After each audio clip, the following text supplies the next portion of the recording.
இந்த இடத்த விட்டுற சொல்லிட்டேன். ஃபர்ஸ்ட் இந்த இடத்த விட சொல்லியிருக்கேன். ஓகே, நீங்க ஷேடு கொடுக்கும்போது ஒண்ணு கரெக்டா அந்த லைனை விட்டு போக கூடாது மேல. இல்ல அது எனக்கு கஷ்டமா இருக்கு மேம் அப்படின்னா லைனுக்குள்ள பண்ணுங்க. ஓகேவா? சோ இது எதுக்குன்னா நம்ம ஐப்ரோஸ் போடும்போது அதே மெத்தட்ல தான் நம்ம பண்ணுவோம். ஃபார் எக்ஸாம்பிள் இதான் சும்மா ஒரு ஐப்ரோஸ் போடுறேன்னா இப்போ பென்சில் வந்து அந்த அந்த காஜல் பவுடரோ பென்சிலோ வந்து ஒண்ணு இந்த லைனுக்கு மேல போடணும்.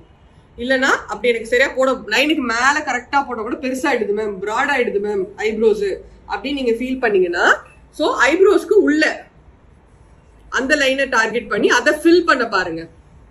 புரியுதா? புரியல? புரியுதா? ஓகே. எதுக்கு சொல்றேன்னா சம்டைம் ஐப்ரோஸ் நீங்க பண்ணும்போது ஐப்ரோஸ் ரொம்ப பிராட் ஆயிடும். அதுக்காக தான் இந்த பிராக்டிஸ் கொடுக்கறது.